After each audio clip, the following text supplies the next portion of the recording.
Puji nama Tuhan. Jumpa lagi dengan saya dalam program Tabura Injil Klasis GKI Yapen Selatan. Mendasari sukacita dan kebahagiaan kita di hari ini, kita akan belajar dari kebenaran firman Tuhan dan kita akan diberkati dengan firman Tuhan. Untuk itu mari kita berdoa. Bersama dengan semua orang yang bersyukur di hari ini Tuhan Allah, kami datang lagi menghadap Engkau dalam kekudusan-Mu, menyapa Engkau ya Aba ya Bapa. Kami akan melakukan seluruh aktivitas dan karya kami dalam pengabdian kami di hari ini. Dan mendasari semua itu ya Allah, kami akan belajar dan diberkati dengan kebenaran firman Tuhan. Memberkati kami, mengurapi kami, menguduskan kami Tuhan Allah. Sehingga firman yang akan kami baca, kami dengar, kami renungkan, kami mampu lakukan itu dalam seluruh keberadaan kehidupan kami, dalam karya kami, dalam syukur kami yang kami lakukan di hari ini. Tuhan memberkati kami dari awal sampai pada akhir. Bersabdalah ya Allah, taklukkan semua hal di dalam nama Yesus. Kami siap untuk mendengarkan suara-Mu lewat kebenaran firman Tuhan. Dalam nama Yesus kami bermohon. Amin. Kebenaran firman Tuhan di hari ini 24 Maret 2022 yang akan kita renungkan terambil di dalam kitab kudus Perjanjian Lama, Kitab Ulangan pasal 11, ayatnya yang ke-22 sampai ayatnya yang ke-28. Demikian bunyi firman Tuhan. Sebab jika kamu sungguh-sungguh berpegang pada perintah yang kusampaikan kepadamu untuk dilakukan, dengan mengasihi Tuhan Allahmu, dengan hidup menurut segala jalan yang ditunjukkannya, dan dengan berpaut padanya, maka Tuhan akan menghalau segala bangsa ini dari hadapanmu, sehingga kamu menduduki daerah bangsa-bangsa yang lebih besar dan lebih kuat daripadamu. Setiap tempat yang diinjak oleh telapak kakimu, kamulah yang akan memilikinya, mulai dari padang gurun sampai gunung Libanon, dan dari sungai itu yakni sungai Efrat sampai laut sebelah barat akan menjadi daerahmu. Tidak ada yang dapat bertahan menghadapi kamu. Tuhan Allahmu akan membuat seluruh negeri yang kau injak itu menjadi gemetar dan takut kepadamu, seperti yang dijanjikan Tuhan kepadamu. Lihatlah, aku memperhadapkan kepadamu pada hari ini berkat dan kutuk. Berkat apabila kamu mendengarkan perintah Tuhan Allahmu yang kusampaikan kepadamu pada hari ini. Dan kutuk jika kamu tidak mendengarkan perintah Tuhan Allahmu dan menyimpang dari jalan yang kuperintahkan kepadamu pada hari ini, dengan mengikuti Allah lain yang tidak kamu kenal. Demikian kebenaran firman Tuhan. Bapak, Ibu, Saudara-saudara kekasih Tuhan Yesus, Kitab Ulangan pasal 11 ayatnya yang ke-22 sampai ayatnya yang ke-28 dibawa sorotan tema untuk sama-sama kita merenungkan kebenaran firman adalah ketaatan mendatangkan berkat.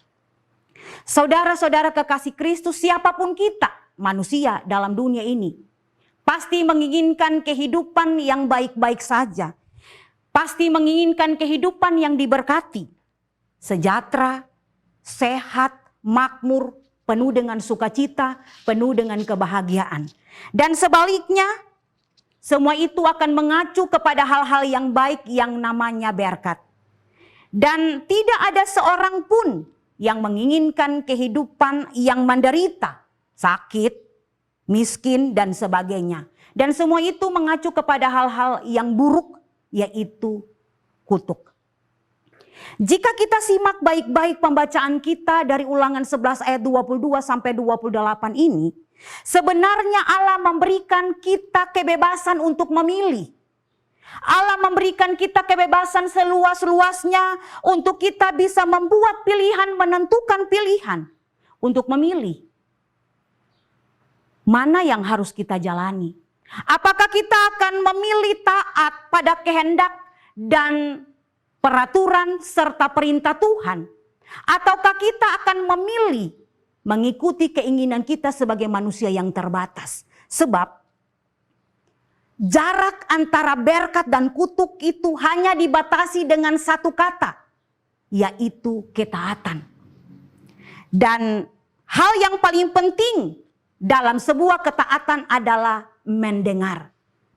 Di sini Musa dalam khotbah terakhirnya ia mengingatkan kepada bangsa Israel sebelum ia menyerahkan kepemimpinannya kepada Yosua. Nah, dalam khotbah perpisahan Musa, dia memberikan dukungan kepada umat supaya mengalami pertolongan Tuhan. Bahwa ada berkat yang akan diterima, ada berkat yang akan diberikan jika ada dalam ketaatan. Apa yang harus dilakukan untuk kita bisa memperoleh berkat? Yang pertama adalah berpegang pada perintah dan ketetapan Tuhan. Saudara-saudara kekasih Kristus, apa yang kita lakukan jika kita hampir jatuh? Pasti dan sudah pasti kita akan mencari sesuatu untuk kita berpegang. Atau kita akan berpegangan pada sesuatu yang akan menjadi jaminan untuk menjamin supaya kita tidak akan jatuh.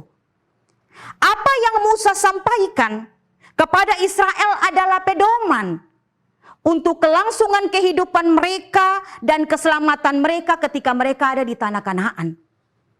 Untuk dapat berpegang pada perintah Tuhan, maka yang harus mereka lakukan adalah mendengar.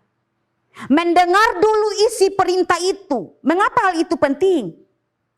Karena Israel tidak sungguh-sungguh untuk mendengar apa yang disampaikan oleh Allah lewat Nabi Musa. Apa yang disampaikan sangat mudah mereka lupakan. Proses indah berbagai penyertaan Tuhan yang mereka alami, itu saja mereka sudah lupakan. Apalagi mereka harus mengingat perintah ketetapan yang harus mereka lakukan. Bahkan semua hal itu ditentukan oleh mereka untuk dilakukan. Oleh sebab itu, saudara-saudara kekasih Kristus, untuk berpegang pada perintah Tuhan, maka mereka harus sungguh-sungguh mendengar dan mengingat. Sebab dampak atau akibat dari sebuah ketaatan untuk mendengar adalah menjadikan perintah Tuhan, ketetapan Tuhan sebagai pegangan dalam hidup, supaya mereka tidak mudah untuk jatuh. Nah, hal ini menekankan kepada kita bahwa hanya lewat ketaatan kita mampu melakukan apa yang Tuhan kehendaki. Takut Tuhan. Kita harus bisa takut Tuhan, menghormati Tuhan Allah, mengasihi sesama, bahkan bisa memberikan sebuah pengampunan. Apa gunanya? Apa gunanya hidup ada dalam ketaatan? Musa menyampaikan pada ayat 23 sampai 25 bahwa jika sungguh-sungguh mendengar ketetapan dan perintah Tuhan, sebagaimana diperintahkan pada ayatnya yang ke-22, maka negeri perjanjian tanah Kanaan akan menjadi bagian milik mereka.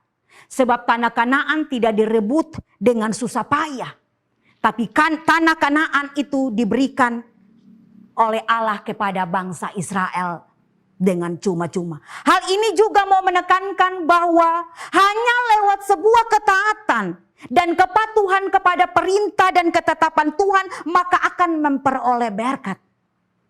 Berkat apa saja yang akan diterima? Ada begitu banyak jenis-jenis berkat yang akan diterima oleh Israel jika sungguh-sungguh mendengar apa yang diperintahkan, apa yang harus dilakukan dalam sebuah ketaatan kepada Allah.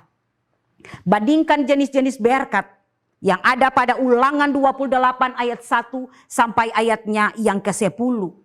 Dan berkat itu pun akan menjadi bagian saudara-saudara dan saya pemirsa Tabura Injil jika kita ada dalam sebuah ketaatan kepada Tuhan Allah. Saudara-saudara kekasih Tuhan, tanpa ketaatan mustahil untuk kita menerima berkat Tuhan, penyertaan Tuhan. Mungkin kita akan berkata bahwa tidak mungkin kita taat kepada Tuhan sebab kita masih tinggal di dalam dunia ini. Iya, memang benar. Namun sebagaimana yang Allah sampaikan kepada bangsa Israel lewat Nabi Musa, maka itu pun disampaikan kepada saudara-saudara dan saya sebagai anak-anak Tuhan. Tuhan mengenal kita lebih daripada kita mengenal diri kita sendiri. Tuhan tahu apa yang menjadi kekuatan kita. Tuhan tahu kekurangan kita. Tuhan tahu keterbatasan kita. Karena Tuhan pemilik hati kita. Tuhan yang membentuk saudara-saudara dan saya. Namun jika kita berusaha untuk dipimpin oleh Roh, maka kita akan mampu untuk melakukan ketaatan dalam kehidupan kita hari lepas hari. Tidak ada manusia yang sempurna dalam hidup ini. Namun jika kita buka hati, kita hadirkan Tuhan dalam kehidupan kita. Kita hadirkan Tuhan dalam perkara-perkara kita. Kita hadirkan Tuhan dalam hati kita. Kita hadirkan Tuhan dalam setiap persoalan kita. Kita membiarkan Allah mendiami seluruh keberadaan kehidupan kita. Maka tidak ada yang tidak mungkin. Sebab ketaatan akan mendatangkan berkat dalam seluruh keberadaan kehidupan kita sebagai orang-orang yang percaya. Walaupun segala hal yang mungkin kita lakukan belum sempurna, namun jika kita melibatkan Allah dalam setiap pergumulan kita, dalam setiap pelayanan kita, dalam setiap karya kita, bahkan dalam setiap rumah tangga kita, maka kesempurnaan akan menjadi bagian milik saudara-saudara dan saya. Mendengar adalah bagian dari ketaatan. Ketaatan terhadap perintah yang disampaikan oleh Allah dalam kebenaran firman Tuhan. Untuk itu Alkitab berkata, yang bertelinga hendaklah ia mendengar. Untuk itu jika firman disampaikan jangan marah. Jika firman disampaikan jangan tersinggung. Sebab firman tidak pernah menghakimi siapapun. Firman mendidik, firman menasihati, firman membaharui. Sebab dengan firman kita akan diberkati oleh Tuhan. Dengan firman akan menjadi pegangan dalam kehidupan kita. Sehingga kita tidak akan pernah mudah jatuh dalam setiap berbagai pencobaan-pencobaan hidup. Sebab dengan kita melakukan firman Tuhan, lewat ketetapan-ketetapan bahkan perintah-perintah yang disampaikan kepada kita untuk kita lakukan, maka kita akan meraih berkat-berkat Tuhan sepanjang kehidupan saudara-saudara dan saya. Apa yang kita maknai dalam minggu-minggu sengsara lewat sebuah ketaatan? Jika Yesus bisa taat sampai mati di tiang kayu salib, Yesus harus ambil tempat terendah hanya untuk menyelamatkan dan membenarkan saudara-saudara dan saya. Mengapa kita tidak bisa? Belajar dari perkawinan di Kana. Para pelayan disuruh menuangi 6 tempayan. Mungkin dalam pikiran mereka apa yang terjadi jika air ini tetap menjadi air. Siapa yang mau bertanggung jawab untuk pesta besar ini? Namun karena ketaatan mereka mendengar perintah Yesus. Maka apa yang terjadi? Air yang biasa berubah menjadi anggur yang luar biasa. Mujizat terjadi. Untuk itu Bapak Ibu Saudara-saudara kekasih Tuhan Yesus. Belajarlah mendengar dan melakukan semua perintah dan ketetapan Tuhan. Sebab belajar adalah proses seumur hidup. Tidak ada kata terlambat untuk segala sesuatu yang baik. Sebab akhir ending dari sebuah ketaatan. Maka kita, saudara-saudara dan saya, kita akan menerima janji-janji Tuhan yang menjadi bagian berkat dalam kehidupan kita. Keputusan ada pada kita. Pilihan ada pada kita, mau pilih yang mana, berkat atau kutuk. Tuhan Yesus memberkati kita dengan kebenaran firman. Amin. Mari kita berdoa. Kami mengucap syukur kepadamu ya Allah di dalam nama Tuhan Yesus Kristus dengan kekuatan Roh Kudus. Bahwa di hari ini 24 Maret 2022 dengan segala baik kami ada menikmati berkat-berkat Tuhan dalam sukacita bersama dengan semua orang. Dan kami boleh diberkati dengan kebenaran firman Tuhan mengingatkan kami semua bahwa hanya dengan ketaatan maka kami akan menerima janji-janji Tuhan lewat semua berkat yang sudah Tuhan Allah siapkan untuk kami. Terima kasih untuk kebenaran firman-Mu ya Allah. Tetap memberkati seluruh keberadaan kehidupan kami. Karya-karya kami, pengabdian-pengabdian kami, pekerjaan-pekerjaan kami, pelayanan-pelayanan kami, rumah tangga kami. Bahkan Tuhan, masuklah dalam kehidupan kami, hati pikiran hidup kami. Bahkan masuklah dalam setiap perkara-perkara kami, pergumulan-pergumulan kami. Sehingga apapun yang menjadi bagian pencobaan kehidupan kami mampu bertahan karena kami percaya bahwa dalam keberadaan kami, Tuhan turut bekerja mengatasi setiap persoalan kehidupan kami. Kami taruh hidup kami pada Tuhan. Kami taruh sukacita kebahagiaan kami pada Tuhan. Kami taruh masalah-masalah kami hanya di dalam nama Bapa, Anak, dan Roh Kudus. Berperkaralah Tuhan. Lalu memberkati semua kami, pemirsa Tabura Injil yang selalu setia untuk mendengar program ini. Memberkati mereka secara pribadi, keluarga, rumah tangga, bahkan persekutuan. Memberkati kami semua yang terlibat dalam program ini, dalam tugas tanggung jawab pelayanan kesaksian kami. Lalu kami minta ampun Tuhan. Ampuni salah dosa kami, kuduskan kehidupan kami, tahirkanlah kami, agar kami tetap layak disebut sebagai anak-anak-Mu. Dalam syukur di hari ini kami letakkan seluruh keberadaan kehidupan umat siapapun mereka. Sampai kepada ibu-ibu janda, anak-anak yatim piatu, bapak duda, orang-orang yang sakit, hilang pengharapan, berputus asa, menderita, berduka, orang-orang asing di atas tanah ini, para narapidana, bahkan yang membenci kami sekalipun. Biarlah berkat keselamatan tetap menjadi bagian mereka. Tuhan Yesus menyongsong sidang sinode yang akan terjadi di atas tanah Papua GKI Sinode. Tuhan memberkati kami semua panitia di Waropen, panitia transit, kami semua yang akan mendukung sidang sinode ini. Tuhan memberkati kami dengan semua hal yang boleh menjadi kesiapan-kesiapan kami. Tuhan Yesus, kami tidak akan pernah berhenti percaya sampai kami tetap melihat Engkau tetap bekerja dalam kehidupan kami. Ampuni salah dosa kami, tahirkan hidup kami Tuhan. Lalu dengar doa kami yang kami bawa kepada Tuhan dalam syukur dan sukacita di hari ini. Bukan dengan nama lain, hanya di dalam nama Bapa, Anak, dan Roh Kudus kami sudah berdoa. Lalu biarlah berkat kasih karunia, damai sejahtera, sukacita, kesembuhan, berkat panjang umur akan menjadi bagian semua kami. Semua orang yang punya kami di mana-mana saja, mulai detik hari ini terus kekal sampai selama-lamanya. Amin. Demikian program Tabura Injil Klasis GKI Yapen Selatan. Jika saudara-saudara merasa terus diberkati dengan program ini, tonton terus program Tabura Injil Klasis GKI Yapen Selatan. Tuhan Yesus memberkati. Shalom.